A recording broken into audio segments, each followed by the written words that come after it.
Welcome back to Kirk Plain. Hope all is well with you and you're ready and open to hear another topic for discussion today. I think the simplicity of this topic might just miss you all.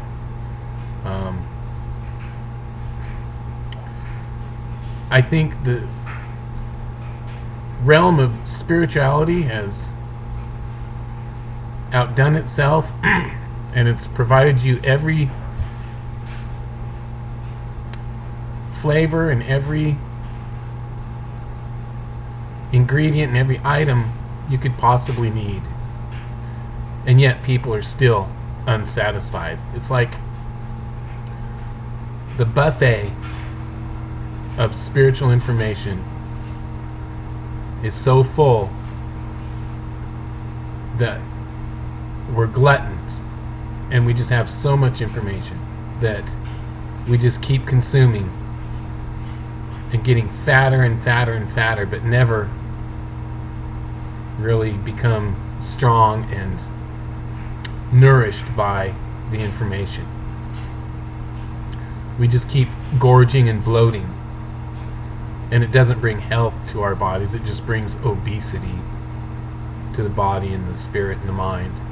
So what I'm going to try and do here is put you on a spiritual fast, because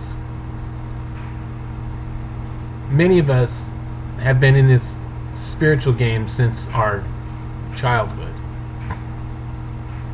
and we know some of the dearest lessons were the 2 or 3 spirit-filled encounters or intuitions that we had with the Creator. And we can call it God, we can call it Spirit, we can call it higher power, you can call it God of all gods, you can call it whatever you want. But the idea is that we communicated and received information back that gave us encouragement in the heart, mind, body, or soul. So I believe the common term we call it now is source energy. That could be another level of the deception, calling it something that's physical rather than spiritual. But needless to say, I ask you throw it all in the same bucket, just like all religious encounters.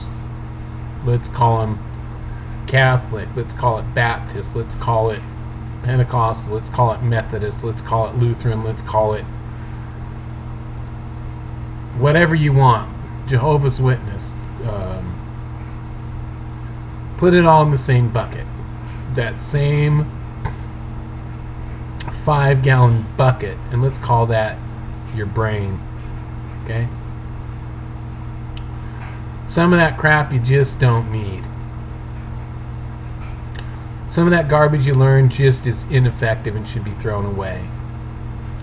Some of that stuff you've believed forever is just no good and it never was. Some of the stuff you think about is totally not even a part of this challenge. It shouldn't even be with you on the journey, and you need to lighten your load. Folks, we have way outdone ourselves. This is simpler than we've expected. Don't be packing such a heavy load and, I don't know, MRE of spirituality, the meal ready to eat spirituality, kind of like the military would carry along on their campaign across the country of service. A lot of that stuff, throw it out.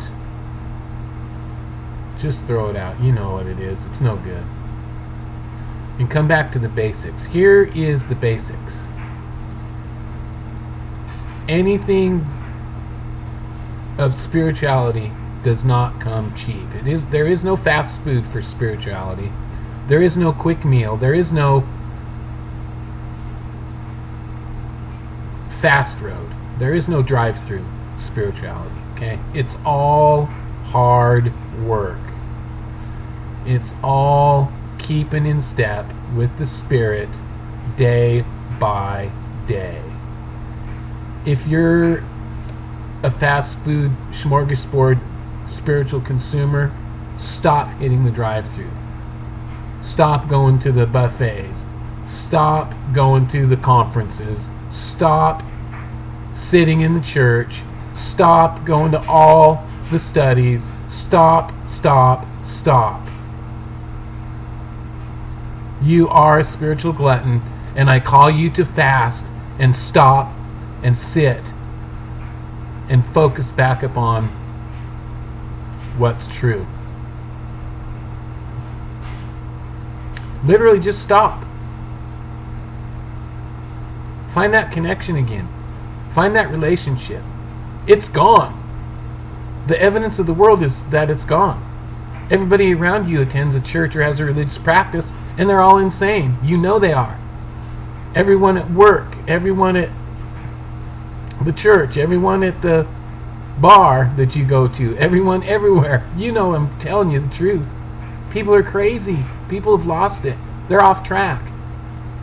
If the world were filled with spiritual, kind people, we wouldn't have any problems. But yet we got 57,000 religions going 17 billion different directions. Stop it.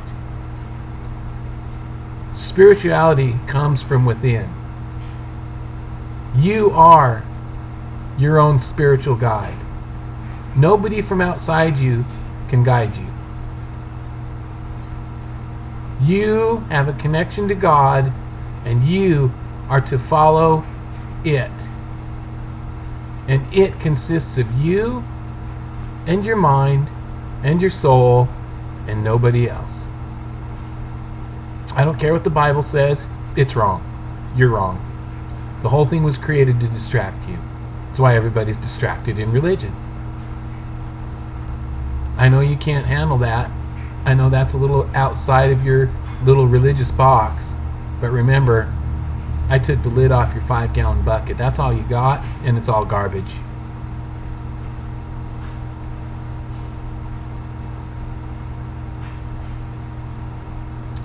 Come back to you. Come back to the Spirit.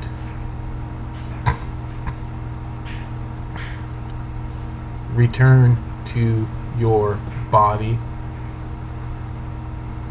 through the element of your spirit and re-engage your mind. Everything you are now, that's all you'll be in the next realm. So you need to work on you from within. No one can fix it. No one else can heal it. No one else can touch it. No one else can do the work. Your ears are just the portal that you've sat idly by and listened to all the spiritual words, but never done anything with it. It's because it's been outside of you. You need to rise up from within. Let your soul be nourished and embrace who you are from within. Now notice I haven't said anything about what religions like to call sin.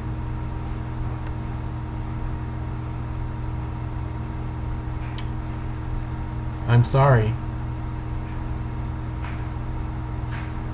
One of the things I do agree with in the scriptures, the Bible does not allow you to dwell in that. And I'm not saying so that you should obey every command in the Torah. What I'm saying is you're not to dwell on that. Sin is not your issue. Sin is something outside you. You need to deal with you. You need to deal with your attitude. You need to deal with your soul. Anything that's going on outside you, don't care. You need to come back into your own power, in your own heart, in your own mind. And you need to love who you are. End of story.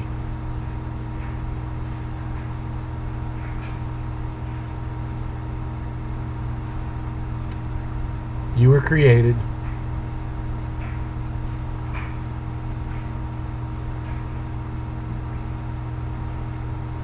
You're loved. And you are eternal. That's the only lesson you need right now to hear in your soul. And as a matter of fact, we could even question whether we were created or whether we were just eternal and were slowed down in this life to experience things in our spirit. Think about what I just said. Click back and listen to it again.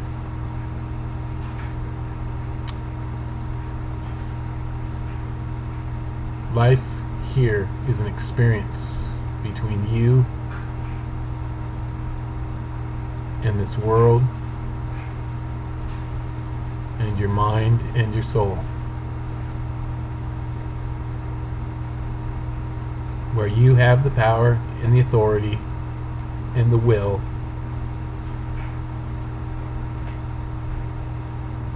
to expand, to learn, to grow, to mature, and to understand the things of God.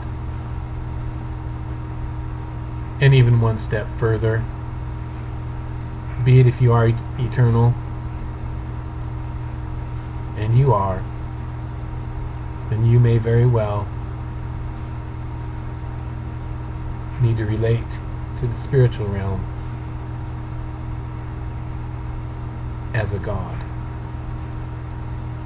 I'm not saying you're the God. I'm saying that spiritually we're eternal, and therefore, like the Bible says, we have the authority of a God. I don't think that's blasphemy. I don't think that's arrogance. I think Jesus said, things I've done, you'll do greater, if you believe in the Jesus mantra. I'm not agreeing or disagreeing. I'm merely using some of that spiritual information. You said you'd sit together with me in heavenly places. He said the kingdom of heaven is within you. He said the Spirit comes and goes as it wishes. All I'm saying is those are the keys and the principles of true spirituality. There's a lot of other ones out there that you can put to the test, as the Bible talks about, and to assure yourself whether or not they are from God. So let's get back to square one, being humble.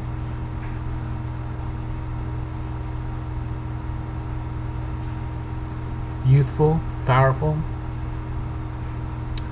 and learning each step of spirituality